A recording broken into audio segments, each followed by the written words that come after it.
Ju njohim me edicionin informativ të lajmeve. Kjo është Radio 7. Kryetari i Kuvendit Kosovës Dimal Basha e shpall të konstituar kuvendin pas votimit të Nenad Rashić në postin e nënkryetarit nga radhët e komunitetit serb. Pro Rashicit votuan 71 deputet nga Lëvizja Vetëvendosje dhe LDK, kundër votoi lista serbe me 9 deputet, ndërsa abstenuan 24 deputet nga PDK-ja dhe Alianca për Ardhmërinë e Kosovës.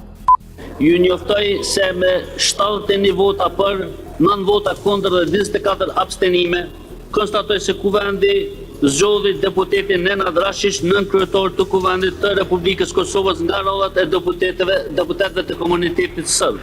Pas garantimit të shumicës në kuvend për zgjedhjen e Nenad Rashić, kryetari i kuvendit Dimal Basha e shpalli të mbyllur seancën. Të nderuar koleg, me zgjedhjen e nënkryetarit të 5 nga komuniteti serb, konstatoj se kuvendi është i konstituar dhe me këtë i mbylli punimet e seancës konstitutive të legjislaturës së nëntë të kuvendit të Republikës së Kosovës. Në përfundim të seancës konstituive, Dimal Basha falenderoi të gjithë për votimin duke theksuar se procedura ka qenë në përputhje me rregullat.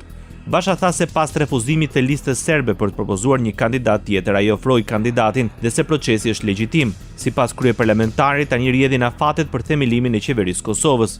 Mendoj se ka qenë një procedurë e rregullt, e mirë, gjithçka ka shkuar mirë dhe për pasojë unë jam këtu për të falenderuar të gjithë deputetët e kuvendit, të cilët kanë mundësuar votimin e nënkryetarit të 5 dhe tani e tutje, kuvendi mund ta vazhdojë punën e vet, u shpreh kryeparlamentari Dimal Basha.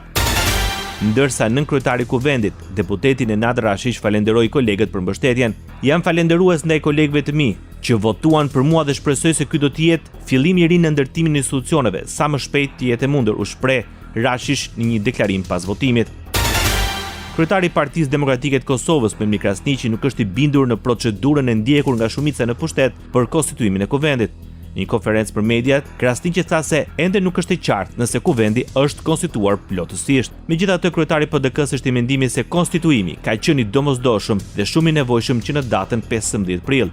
Ai theksoi nevojën për një mekanizëm që të mundësonte mbajtjen e zgjedhjeve të parakohshme sa më shpejt dhe pa vonesa, duke shpresuar në racionalitetet nga të gjitha palët për të kaluar këtë situatë. Jam i bindur që duke pas parasysh afate të tjera, skadimin e mandatit të presidentës, obligimin kushtetues që ta kemi të zgjedhur një president të ri, një mandat të ri presidencial, një muaj para skadimit të mandatit që bie diku rreth datës 4 mars, nëse s'gaboj. Nuk ma merr mendja që ka shumë hapësim për ta krijuar një qeveri disa mujore, po është më e rëndësishme dhe është, si më thonë, obligim para qytetarëve të Kosovës që të kemi një proces të ri zgjedhor, në mënyrë që pas atij procesi të japim institucione stabile dhe afatgjata. Faleminderit shumë. Çdo të mirë. Tha Memir Krasniqi në një konferencë për mediat.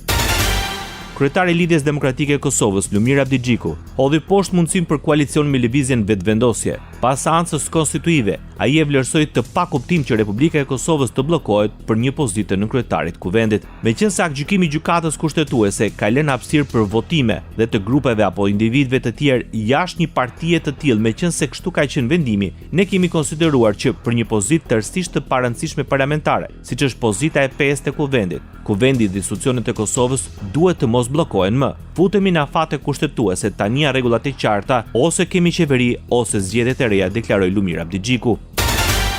Lista serbe e vlerëson të pa konstituar kuvendin e Kosovës. Pas përfundimit të seancës, Igor Simić, deputet i listës serbe, tha se e drejta dhe drejtësia nuk po respektohen.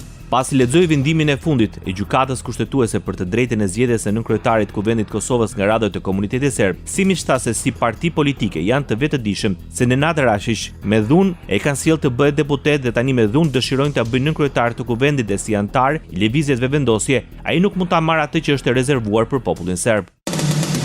Ndoqët lajmet shkurt në Radio 7, zëri pozitiv i qytetit.